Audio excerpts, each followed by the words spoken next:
All right. Well, let's get started. Thank you guys. All right. Thank you everyone so much for coming. Just want to let everyone know this is being recorded. We have some people who aren't able to attend who want a copy. So thank you all. So Dan Grunfeld is a former professional basketball player, an accomplished writer, graduate of Stanford University. He an academic All-American and all-conference basketball selection at Stanford. Dan played professionally for 8 seasons in top leagues around the world, including Germany, Spain, and of course Israel. Dan's writing has been published more than 40 times in media outlets, including Sports Illustrated, Jerusalem Post, NBC News. Dan earned his MBA from Stanford Graduate School of Business and lives with his wife and son in San Francisco Bay, where he works in venture capital. So thank you, Dan, so much for being here to talk about your book. Brian Kriftcher, our moderator, is a former president and longtime board member of the Stanford JCC. He and his family have been among our community's major philanthropists, including other things, the Stanford JCC's Legacy Gymnasium in memory of Brian's father. Professionally, Brian spent nearly 20 years on Wall Street before retiring at the age of 40 to devote his full-time energies to his lifelong passions for teaching, coaching, and community work. Brian, thank you so much for agreeing to moderate this book and author conversation.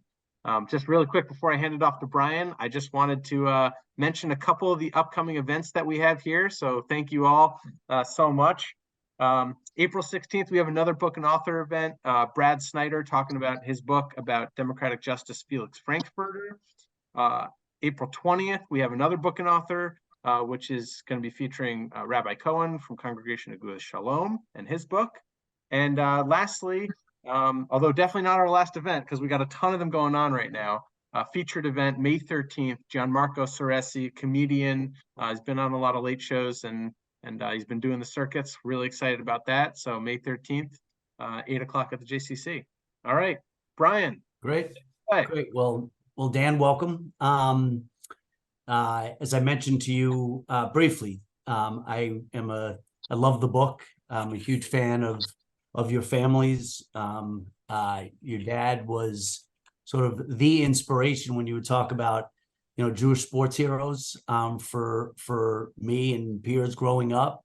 And I thought the memoir was truly touching. And so I want to, jump right in. The book is a story of lots of things. It's a story of your grandparents and therefore a Holocaust story. It's a story of first generation American family who makes good and buys into the American dream and makes good. It's a story about your own success and journey, and it's a game, and it's a story about the game of basketball and its poignancy in its own right. And so how did you, what made you tell the story, and which do you think of it as? Yeah. Thanks, Brian. Thanks so much for moderating. I thank you for having me at Stanford. It's great to be here with you all tonight.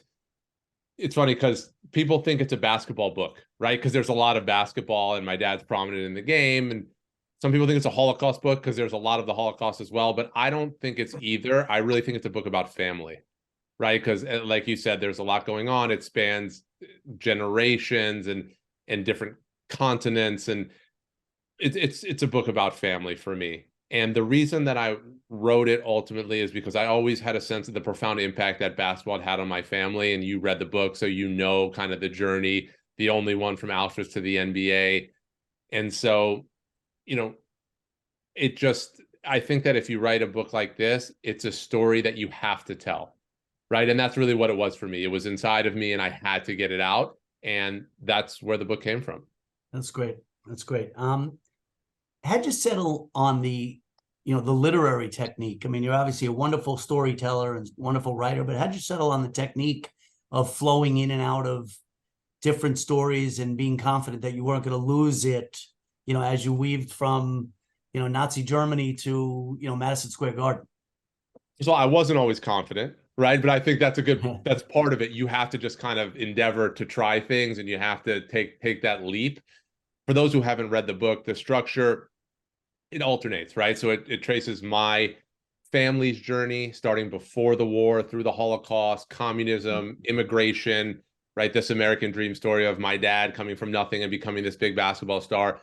But it alternates with my journey with the game. And I was born so differently, and I was born into great privilege, right? And to give everyone an example, my birth was literally planned around the NBA basketball schedule, right? I was delivered by C-section. And so my dad was playing for the New York Knicks, wearing number 18, by the way. And so my parents planned my arrival so my dad could go on one road trip. He was there for my birth, and he went on another road trip, and he was there for my bris, right? So that's how I came into the world, right? With great privilege and every opportunity, access. My family, of course, never had those things, right? So it really kind of traces my journey with the game of basketball, how I carry this history, but then tells the story of that actual history. So when you write a book, you make 1,000 decisions. Every sentence is a decision, right? This was the biggest decision I had to make, was the structure. And I remember talking to my wife and just saying, okay, we have 80 years. We have so far-flung places and characters and things happening, but then things that are very local too, right? My grandmother coming to every single basketball game I played in college, and me talking to her every day, and the journey that I was going through, being informed so much by my family's past. How do you make it all come together? And I always enjoyed art, I'll say, or movies or books where you can see a character at late in life, but then also earlier on. And The Godfather 2 is a good example, right? And I love that sensation of just seeing someone as a patriarch of a family, but then as like a plucky upstart in New York City. And I thought that was very cool. So I said, let me try it. Let me try to just alternate and see if it works. And by the way, I wrote this book in complete isolation. My family didn't know I was writing it. My wife, I told her, I'm working on something. I'm going to wake up at 6:02 a.m. every day and go in our spare room for 2 hours and come out, and I don't want to talk about it really. And so that was kind of my process. And when I was done, my wife was the first one to read it. And the first thing I said was, does the structure work? Yeah. And she said, it works, and still, even when the book started coming out, I would ask people, does it work? Does it work? And then people were like, dude, it really works. And part of it was me taking a chance. Part of it was me getting lucky, right? It just kind of happened to work the way it happened. Yeah. Well, taking a chance and getting lucky are probably two of the thousands of themes in this book, because I marvel at your grandmother's story, and it's the story of getting knocked down and getting back up and being saved. And Raoul Wallenberg, maybe you can talk about his impact, and then Israel and America saving them, and basketball saving them, and so maybe you could just tell a little bit about the Raoul Wallenberg connection. Yes. That you cover in the book, and then about that notion of being a little bit lucky, but certainly purposeful in your grandmother's eyes. Without a doubt, I'll take a few minutes to kind of just give an overview of some of those themes. And by the way, like, my dad is one of the most prominent Jewish athletes of all time, right? I'm so proud of all the success he's had, and I had a nice career myself. But as you know, Brian, my grandmother is a star of our family. She's a star of our story. We were talking about it. She turns 98 in June. She's the most incredible person. And it all starts with her. And so, my grandmother's from Transylvania on the border of Romania and Hungary, born into a big, happy Orthodox Jewish family, 9 siblings, 2 loving parents. And Brian, from reading the book, my grandmother has every characteristic someone would need to survive something like the Holocaust. She's savvy, she's disciplined, she has a tremendous will to live, but she also has great humility, because she's the first one to say, you could have had all those things then and it didn't matter. Yeah. You needed luck and you needed help, right? And so the luck, when the Nazis invaded, my grandmother happened to be visiting an older sister in Budapest, right? And actually, as you know, my great-grandfather sent them a letter as soon as they invaded that said, come home now. And they packed their suitcases, they got ready to go to the train station. The following day, right before they were set to leave for the train station, they got another letter from my great-grandfather, and all it said was, if you can, stay where you are. And that's the last communication they ever had with their father. He was taken to Auschwitz, where he was killed. His name was Solomon Samuel. My oldest son's name is Solomon after him. He was really my grandmother's hero. But that's the first piece of luck, right? And so my grandma had a chance to survive on the run, and she hid in bombed out buildings, and she scraped and clawed for food wherever she could find it. So she had help from a lot of different people. There was a soldier who gave her a piece of bread when she was starving. There was a fellow prisoner who gave her a pair of pants in Budapest when she was freezing. Someone gave her a kiss on the cheek, right? Just was a little bit of hope. You mentioned Raoul Wallenberg, one of the greatest heroes of the Holocaust, credited for saving roughly 100,000 Jews in Budapest. My grandmother was one of them. He saved her life twice. The first way was by issuing protective passports called Schutz passes. My grandmother got one for herself, but she risked her life to obtain 17 passes for other people. So when I speak about this story, I say, my grandma's not only my hero, she's also a hero, and it's the truth. And she was eventually captured, thrown in the Budapest ghetto. And at the end of the war, there was supposed to be a massacre of the ghetto to kill the remaining 80,000 Jews. And the massacre never happened. And my grandmother was hiding in an attic, and they never knew why. They saw Nazis with machine guns, so they ran and hid, and nothing happened. And the ghetto was soon liberated, and they were free to go. And that was 1945.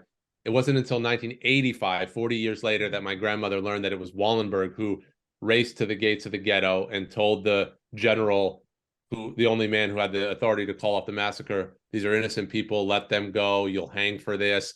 And she learned that in a movie about Wallenberg's life, played by, Wallenberg was played by Richard Chamberlain. And so that's, the biggest help she got was from Wallenberg. But he wasn't Jewish, am I right? He was not Jewish. Yeah. And you know what's amazing? And I didn't write this in the book. My grandma told me this about a month ago. I was visiting with her in the Bay Area. I actually had moved in the middle of last year to Northern Virginia, where I now live with my two boys. And so I was visiting with my grandmother in the Bay Area, and she still sheds tears about Wallenberg. She does, because she says, he did everything for us, and there was nothing we could do for him, because he was apprehended by the Nazis after the war, and by the Russians, and he was never seen again. Yeah. And my grandma told me, when he did this, when he came to Budapest and saved us, he was 32 years old. And that really that floored me, right? In my mind, he was larger than life. And so, wow, just a young man and not Jewish, just did what was right. And so, yeah, there's a lot of darkness in my family story. There's more light. I think life is that way. And Wallenberg is that example, right? Of light in the darkness. And so when my grandmother got home to her childhood home in Transylvania, she would learn that both of her parents and 5 of her siblings were killed in the war. Yeah. And am I right that the book refers to 100 family members? Yeah, my grandmother had quite a big family. Yeah. So her, she had so many siblings, and both of her parents had many siblings. There were 70 on her side, close, like aunts, first cousins. There were 70, and we have a family tree that one of my cousins put together, and next to everyone who was killed in the Holocaust, there's an H. Yeah. And you can see and it's just H through, all these lines of the family. And my grandfather, also a survivor, he was in a forced labor camp in Hungary. He lost both of his parents and his sister. So when he came home, he's also from Transylvania, he had nobody. Wow. Can you talk about, there was somewhere in the book you refer to the idea that, that the Holocaust was never front and center, but it was always present. I think that's the phrasing you use. And I'm wondering, how did you did obviously a lot of research, and I'd like to understand the research process, but how much was your Jewish Holocaust story front and center for you? Yeah, when I wrote that line in the book, it was never front and center, but always present. I was referring to my dad's upbringing, right? And really from the ashes of the Holocaust. And I write a lot, as you know, in my book, about privilege. I'm privileged in so many ways. And one of those ways, I have a generation of separation from all that tragedy and trauma. I can look back on it. I can reflect upon it. My dad didn't have that luxury, right? Because he was so close to it. And so it's not something they talked about often. And that's really what I meant when I wrote that, right? Yeah. There's always an awareness, but they were really trying to move forward, build a life. Very proud of being Jewish, and Jewish identity mattered a lot to my family then, as it has mattered to me throughout my life.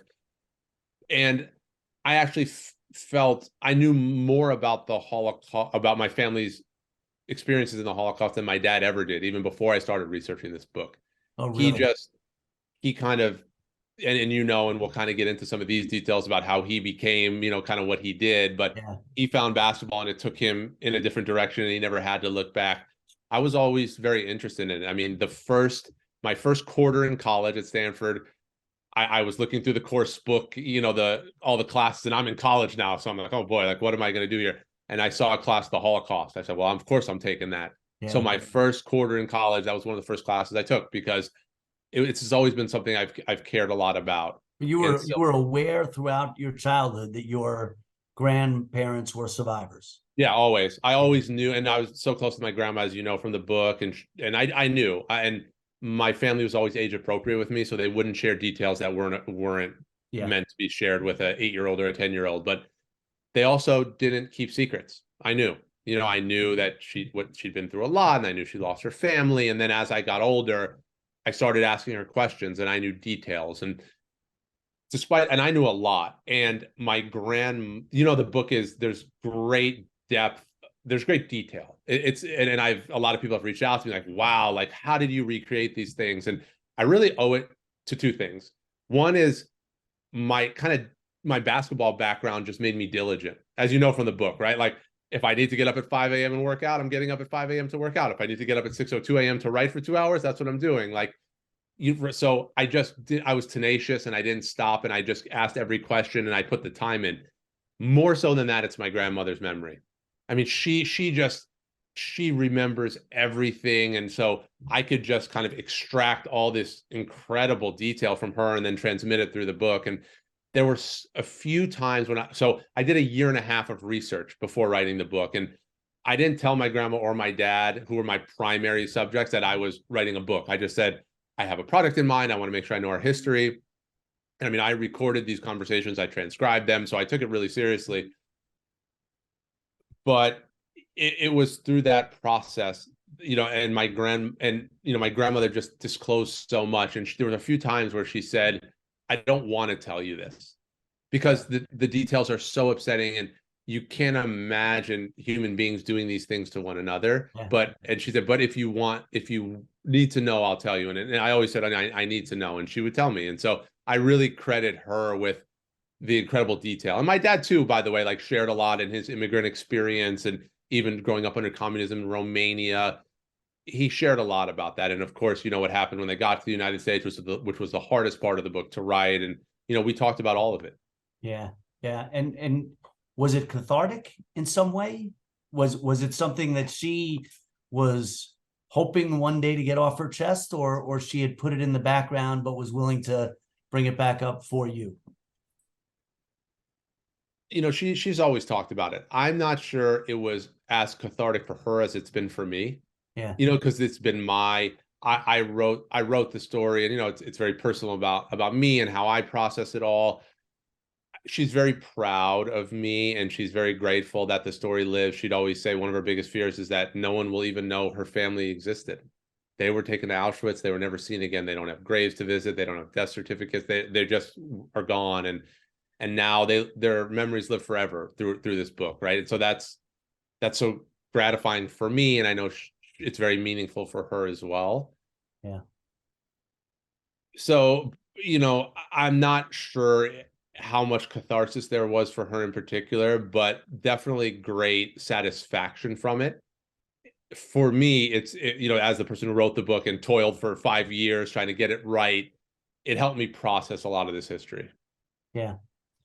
Tell me about your dad's basketball experience. I mean, in the book goes into how English as a second language, struggled with English initially. He didn't get into the school he wanted to go to at Solomon Schechter because of his language, but basketball became that language for him.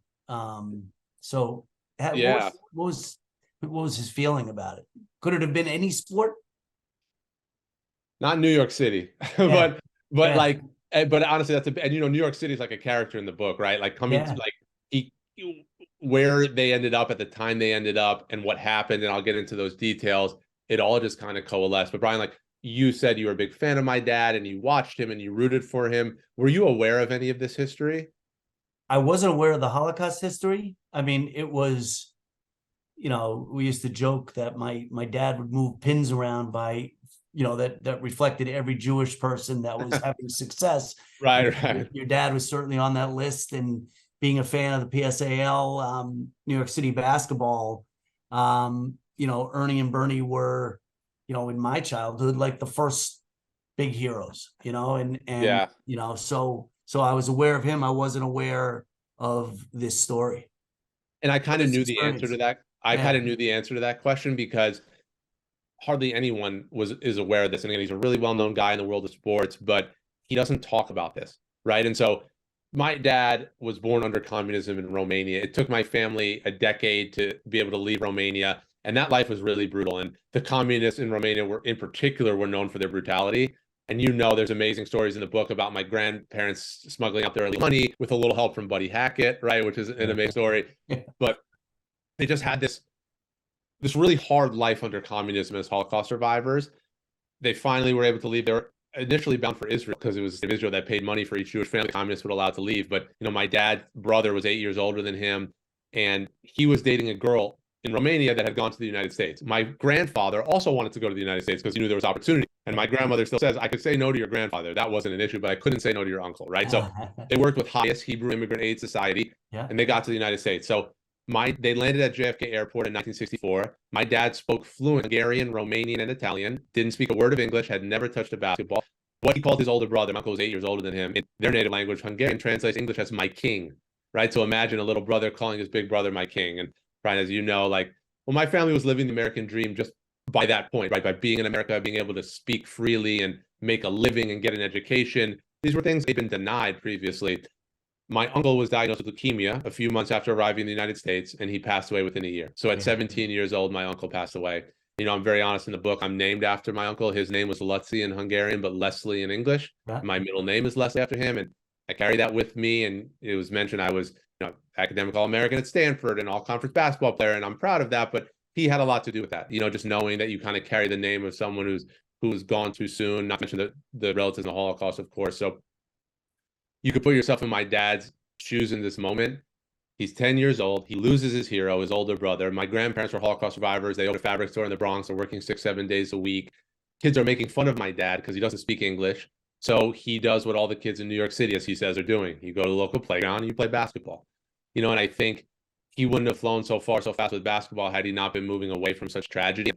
My dad, him as a PSAL player. He was a phenomenon in high school. And as in college, he was a phenomenon. He ended his career at the University of Tennessee as the school's all-time leading scorer and the second leading scorer in the history of the SEC.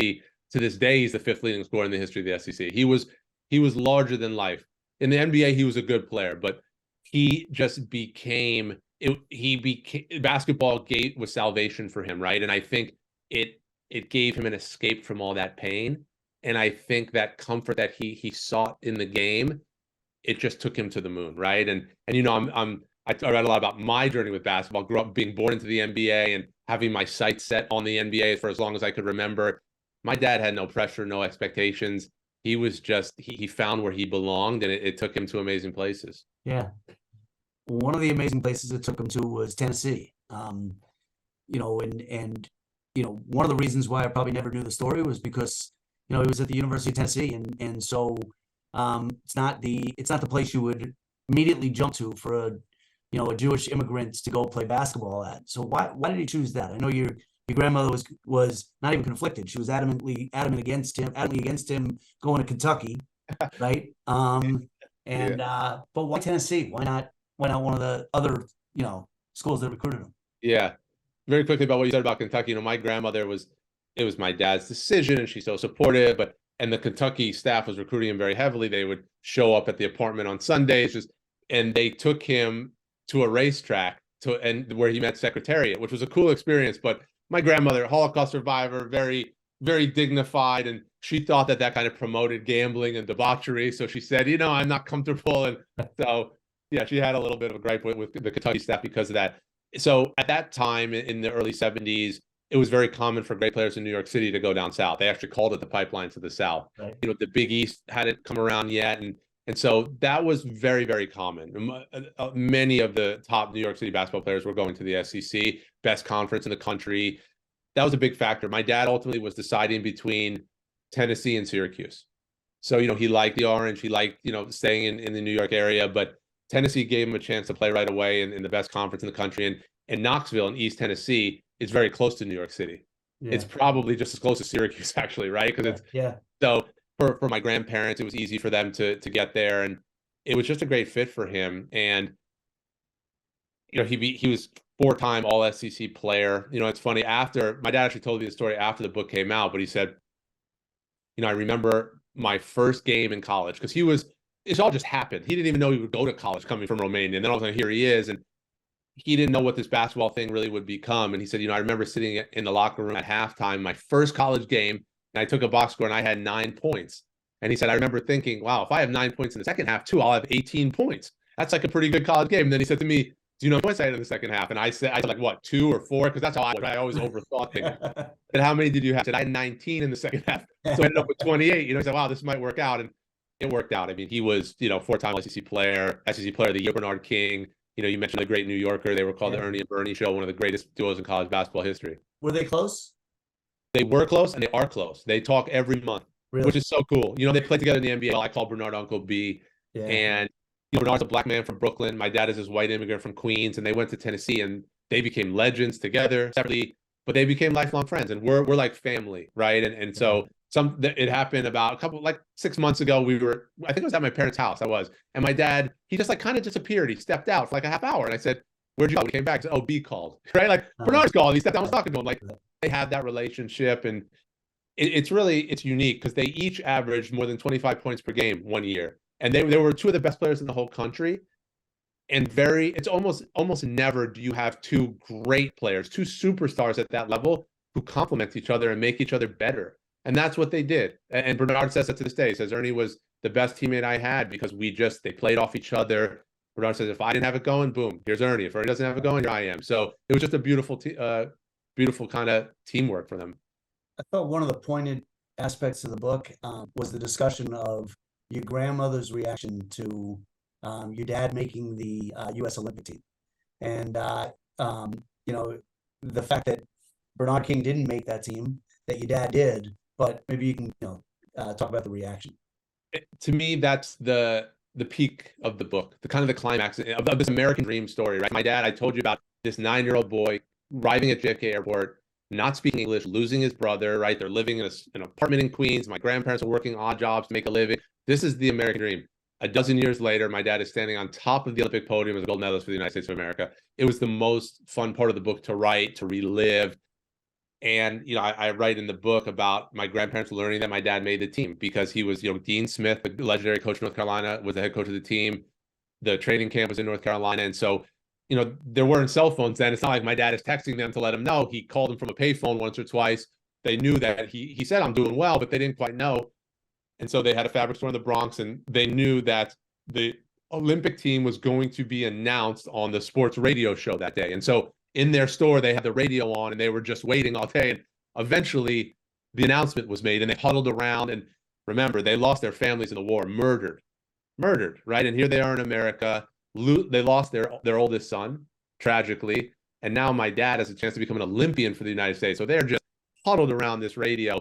And the gentleman starts announcing the team, and it's name after name after name. And eventually they just say, Ernie Grunfeld from the University of Tennessee. And my grandparents just hugged and cried and kissed. And my grandmother, they had this fabric store in the Bronx, and next door there was a clothing store, and they were friendly with the owners there. And she ran over and she said in her very thick European accent, my son made the Olympic team, and they said, wow, congratulations. What country? and I read the book, you can't blame them. There's immigrants, and my grandmother kind of went the United States of America, and yeah, it's, and my grandmother lived in the Bay Area for more than 40 years, and she had a big panoramic picture of the opening ceremonies in Montreal in her hallway in her apartment for 36 years.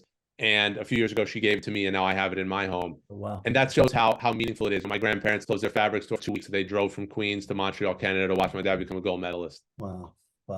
Amazing. Yeah, it's pretty incredible. And that, again, I mentioned it, like, that's the apex. Like, to me, like, the whole story, like, it coalesces there. Like, the beauty of that moment is really profound. Yeah, I agree. I think one of the things that struck me was the notion of the American dream, and yet it wasn't a well scripted dream. It's not like your parents came and your dad came and they said, you know what, I want to play on the U.S. Olympic team at some point. just the story of putting one foot in front of the other and lots of things coming together. And yet that wasn't your story. You know, your personal story was a bit more complicated with respect to basketball than that. Yeah. So maybe you can just talk about that, the expectations you build up in your mind, you know, growing up the son of a champion athlete. Yeah, and I'm very, you know, my goal in my book was just to tell an honest story. It's really an honest story, right? I don't pull punches. If I was great at one point in basketball, I say it. If I was terrible, I say it. And as you know, both those things happened, right? And I've had people reach out to me about the book, like saying, like, commenting about how, I didn't give myself enough credit, or I gave myself too much credit, you know? And I'm like, listen, Right. I lay it out, right? I want to be very real about it. And so there are incredible perks associated with growing up the way I did.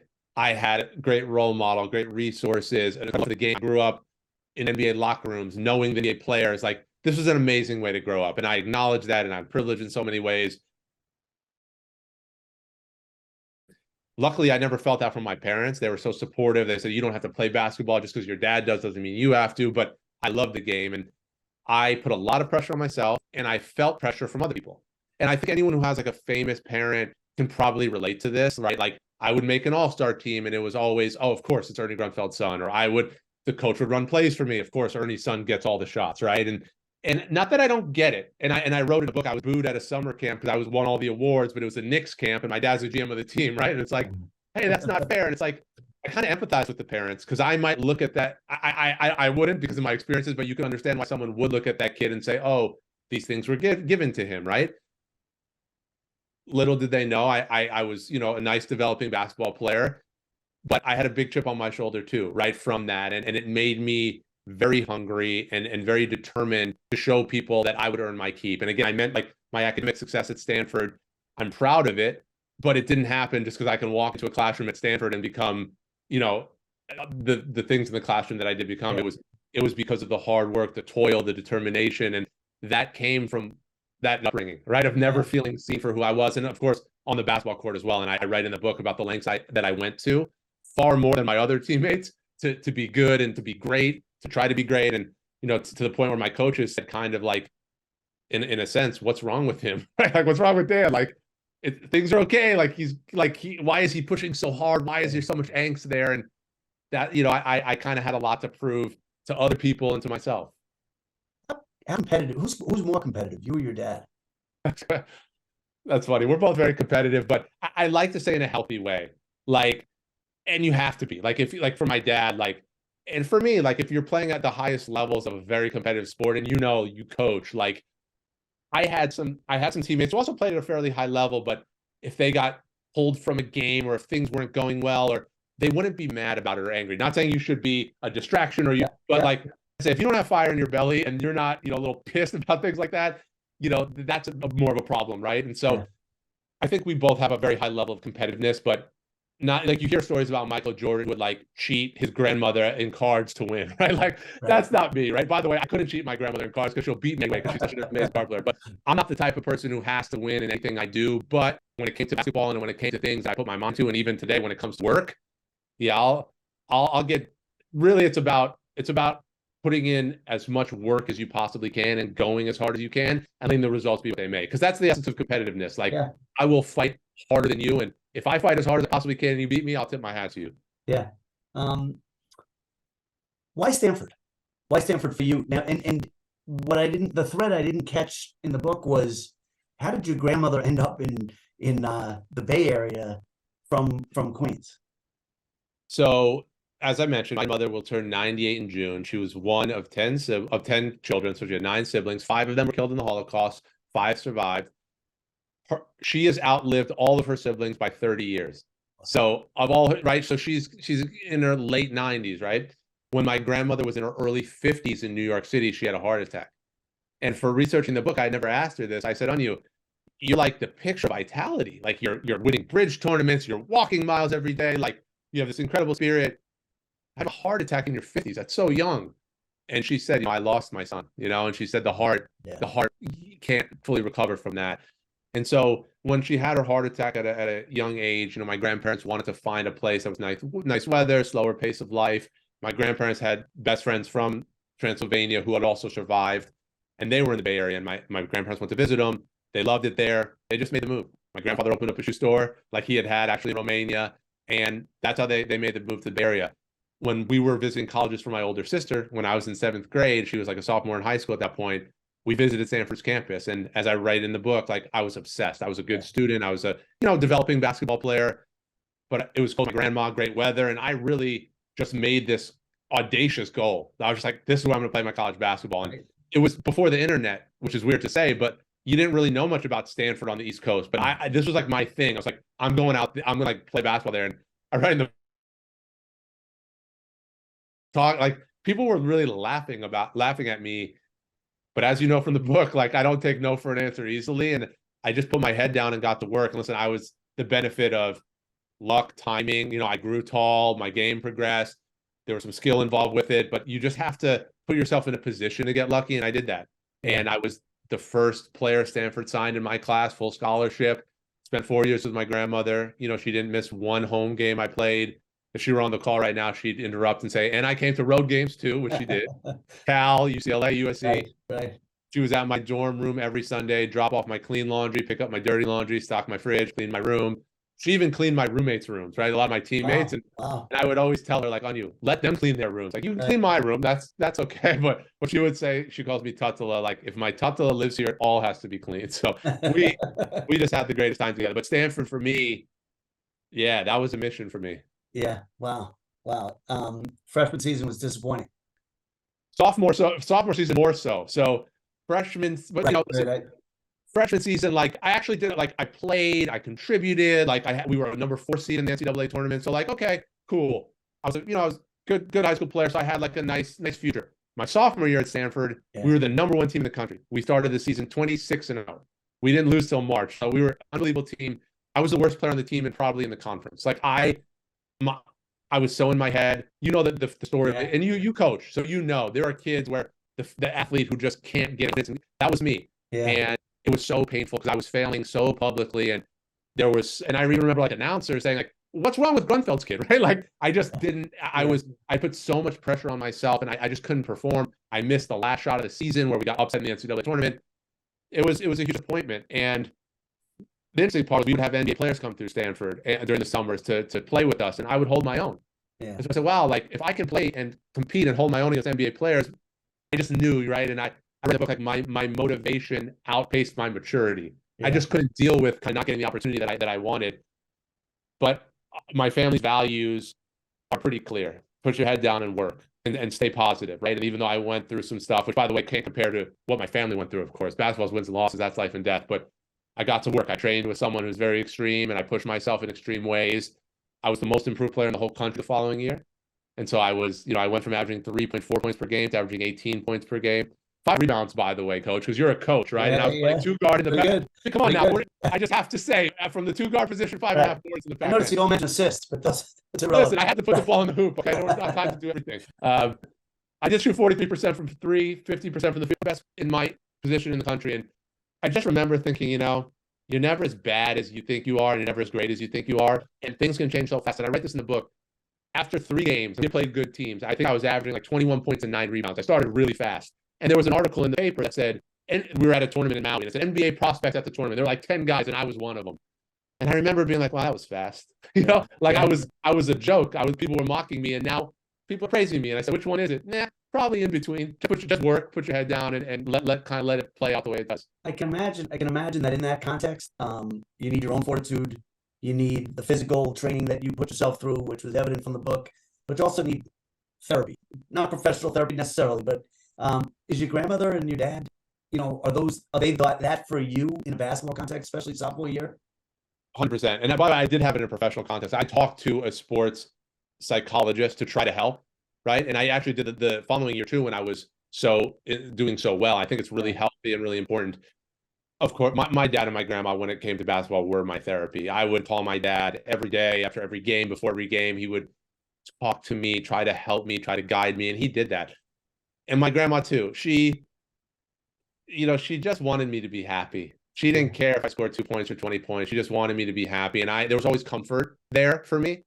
I would, I would call her on campus and she would come pick me up and I would just stay at her house, just sleep over and just hang out with her. And so, yeah, they helped me get through some really hard things. And as you know, I had a really serious knee injury when I was at my peak, and it was really dramatic and traumatic for me. Yeah. But, I had dinner with my grandmother afterwards, and I know what she went through. And again, you can compare those things, but she is like the epitome of overcoming, of persevering, of staying hopeful, staying positive, doing the right things with your time in your life, right? Working hard, treating people the right way. I just try to be like her. And so it helped me honestly, it helped me get through the hard times, and it helped me get through the good times too, because I would hope that people who were around me were like, Dan was just kind of Dan, like he just was low key and, because I didn't really believe the hype. And, there was a time where I was going through the airport at Stanford and even the security guard was saying, Grunfeld, like you going to the NBA? Like, I became kind of a thing, but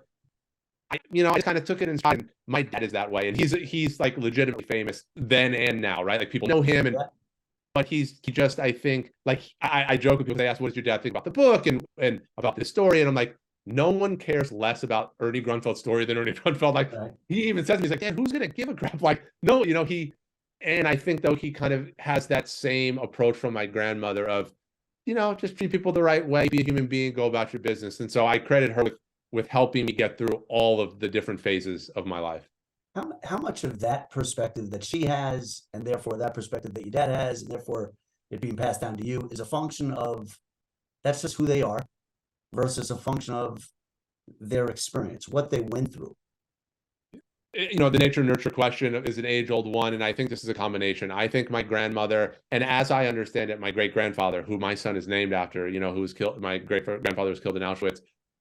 He was like my grandmother. Like she just tells me of his perspective, and I write a little bit about it in the book, but how he saw the world, how he treated people, he just seemed like a really special person. And my grandmother, I think, has always been that way, learned those things, but then her experiences have just kind of molded that even more and sharpened it even more. And for my dad as well, seeing that, having that in him, but then seeing the example, losing his brother, basketball was so much more than a game for him, right? It was that salvation. And so I think it gives you a perspective to approach it that way, but it's also a little inherent, right? So it's the nature nurture question.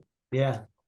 And I couldn't help but reflect in the book from the book about, how different parents are, sports parents are today. And, there's the people that call it a crisis. And, your dad, you missed, second, or, missed the last second shot against Alabama.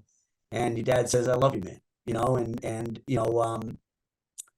What do you think, and what does he think about where we are today culturally with respect to sports, given your vantage points? Yeah, and what you just alluded to is when I missed that shot against Alabama in the NCAA tournament. Now it's going on right now, March Madness. Like I think about every year, we were the number one seed, not only just a number one seed, the number one overall seed. We got upset in the second round. I missed a shot at the buzzer, it was so hard because I was struggling, like I said, and I shouldn't even have taken the shot. I was a role player on my team and I missed it, right?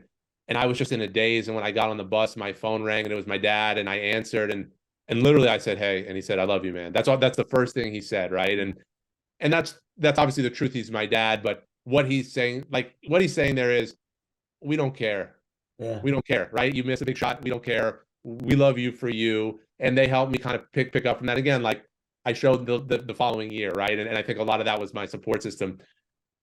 My dad was always very hands off, but also supportive. So he worked with me on my game. We were like thought partners, and I was pretty advanced, and he would give me tricks and he would challenge me to work on different things and try different things. But he never at a game would say a word. He's not yelling at a ref. He's not yelling. He's just watching and observing. I think that he would, and we know how parents are now, like yelling at their own kids, other people's kids, the referees, right? Like I think generally both of my parents would say that you want to support a child, let them find their own way, not to put too much pressure on them. And there's really detrimental effects to the way that parents approach sports now. And all I can say is I learned from my parents, and I won't do that with my kids. I'll support them, but not be on them too much or be too involved, because that can get really tricky. Yeah. You had a remarkable passion for the game, and I truly I can relate to that passion for basketball. Where did that come from? Was it given to you, or did you sort of just took it and ran with it, because you were exposed to it? Took it and ran with it in my blood. Again, like literally born around the NBA basketball schedule. It's funny. There's a lot of pictures. There's pictures of me, of course, growing up with my sister. We're at the zoo, and I'm probably 4 or 5 years old. My sister's 7 or 8, and I'm always wearing wristbands, 2 wristbands on my wrist, because my dad, when he was finishing his NBA career, he wore wristbands. 80s, they wore wristbands, right? I was wearing my wristbands. Like I just, like, from the earliest time I could remember, I was like a hooper, right? I was the basketball player. Yeah. I would memorize stats, and my dad and I would do trivia. We still do basketball trivia. Like, it wasn't forced on me, but when you grow up in that environment, it really is all encompassing. My dad was always at games, always at practice, always, and so it becomes part of you. And an interesting piece of data, the number one indicator, or the strongest variable that will indicate that someone will be an NBA basketball player, is height. If you are 7 feet tall or more, you have like a 17% chance of playing in the NBA, right? So it's really 7 feet. It's not just height. It's 7 feet or higher. The second strongest variable is if your father was an NBA basketball player, right. Because you get intoxicated, right? And not only you're probably born with height and whatever you have, speed, which by the way I didn't have, but shooting ability, strength, whatever it is. But more so than that, you have the love, you have the passion, you have the example, the mentorship. Like, that's why look right now. Like, look at the Warriors.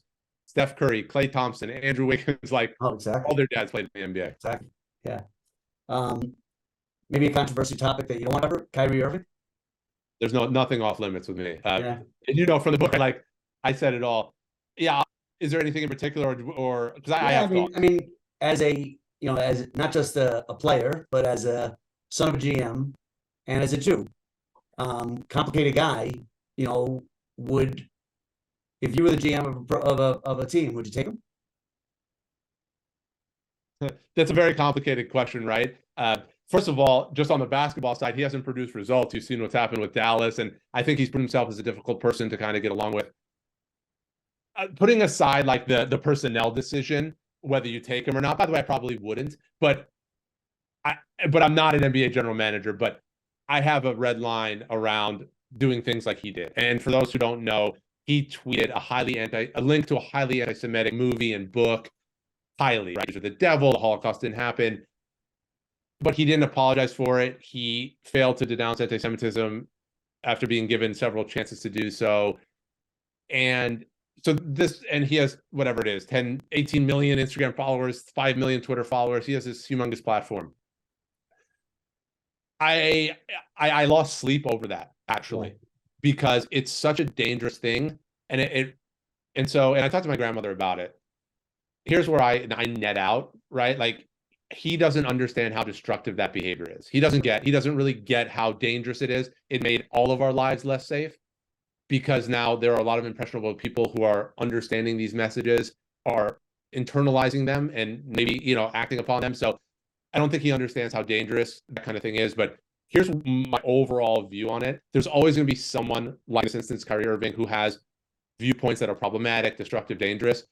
What you need is allyship. You need voices. You need people to stand up against it. And my grandma says that about, like, back then, we needed voices then, and there weren't enough of them. We still need voices now, but particularly in this instance where, as an NBA superstar, he comes out and does this highly anti-Semitic thing.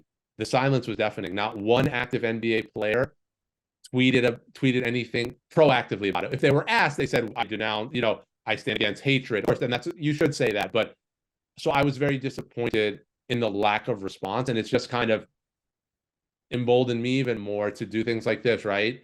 Talk about my family story, help plead with you all, like, buy a copy of the book for yourselves, for someone you love, distribute it to people, because especially with the Holocaust, I found that when you personalize it, those messages get through, this history gets through. So that's where I'm at with it, right? It was upsetting, dangerous. It just makes me want to love even more. And my book is actually a book about love too, right? It is. And so I can tell you from the bottom of my heart that I can imagine how proud Anu is. I can imagine how proud your dad is, because I was proud of you too. The story is, anybody that hasn't read it should read it, must run out and get it. It is a wonderful depiction. I was so impressed on the flip side of the Kyrie Irving discussion with the fact that that Ray Allen wrote the UConn Husky wrote wrote the forward to the book or the introduction. I thought it was his sensitivity around issues of the Holocaust.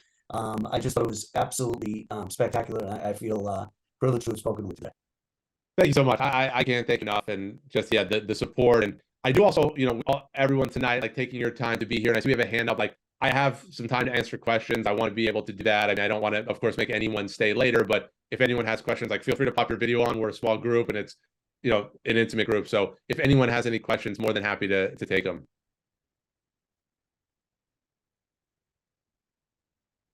Is that I see the bottom name? You're on mute. Oh, hi, it's Marilyn. First of all, thanks, Brian. I just say I loved you. And just one of the things, my question, when you were saying how basketball was inspiring people, Brian, I know his family's here, but he does that for Stanford community. So thank you, Brian. It's an out for a lot of guys, a lot of people.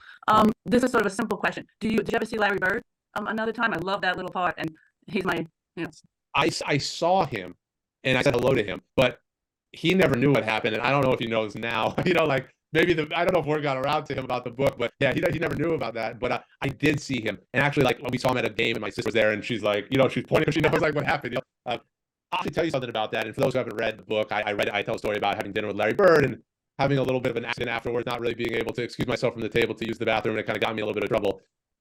A little bit of inside info. That is the first thing I wrote. That is, like, the book is vignettes, right? It's stories, and that's the first one I wrote for the book. Because there was so much, the Holocaust and my uncle and these heavy things. And I said, and to myself, I said, like, I got to get going. Like the train's got to start moving. I said, let me write that story because it's easy, it's funny, it's fun. And that's the first thing I wrote for the book. So yeah, thank you for that. But actually, I've done like hundreds of things for the book and talked about it. No one has asked me, have you seen Larry Bird? So I really appreciate it. All these years we heard Larry Bird was a pisser, but we had no idea. We had no idea what they meant. he's good looking, man. Yeah, there you go. But thank you, though. And thank you for your kind words about the book. And like I said, just please tell your friends, buy a copy for someone. We're just trying to spread it around.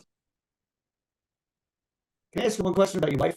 Absolutely. Yeah, you had there was a wonderful expression you used. We said you began to look at basketball as representing what mattered most to you, as opposed to being what mattered most to you. And she helped you find that perspective. So what's basketball mean to you today? I still have a very deep relationship with the game, love for the game, but I think what I wrote is true, right? It's like I look at the ball, it's just this vessel. Right? It's just like what it's done for my family, and because you use the ball to bring people together. So your kids are from different backgrounds, different communities, different family structures, but the ball, it erases all of it, and they just come together. And it doesn't care what language you speak, what color your skin is, what religion you are. That's what the ball does. And so it's just been this incredible vehicle for my family, and it's a great gift, right? But what's core to me at this point in my life is my family, my wife, my kids, my extended, my parents and sister, and my grandmother, of course, extended family. But basketball is just such a beautiful part of all that. Yeah. Good. Any other questions from people that are out there? Well, I want to be mindful of people's time, and Dan, it's been an incredible honor and to be on this journey with you and your family through the book. And I wish you a lot of success with it, and stay in touch. Please keep in touch. And again, let me know anything with your program. Like if I could ever do anything, reach out. You have my email, and yeah, for sure. Thank you all. Yeah, for those who read the book, like you spend like 10 hours with me and my family. My friends don't even want to do that. So that really means a lot. It comes tonight, allowing us to hang a little, spend some time. Very much appreciated. So, yeah. Good night, everyone. Thank you so much. I'll talk to you for sure. Thank you very much. Scott and Dad. Take care. Thanks. Get that book to your way. Once it comes out, we'll have it. Hey, why did they 6:02 a.m. wake up instead of 6? It's just early, man. Early enough for me. I don't set it at an even time. So it was 6:02 one day. It was 6:02 every day. Why don't you go 6:13? Odd numbers I don't do. Are we the first people to ask that? What's that? Say that again? Are we the first people to ask that? Oh, no. People ask that all the time. Yeah. Not to say it's unoriginal, but people always say, why 6:02?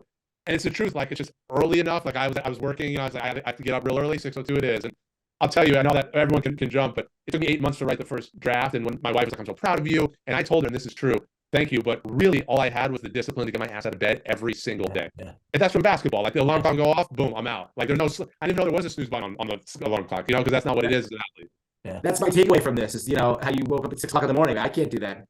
If you wake up at 6:02 in the morning, you'll get. But I said, if people want to write a book, I'm like, wake up early, sit in front of the computer 2 hours every day. You'll do something. Is that what you did, 2 hours a day? Hour and a half, 2 hours, depending, how I was feeling. But I loved it. There were times where I just couldn't wait to get up to do it. So, anyway, Good. listen, Sounds good. I appreciate you all very much. All right. Thank you for the support Thanks again. again. Help you. spread the word. Talk So, to you thanks so soon. much. Thank you. Bye-bye.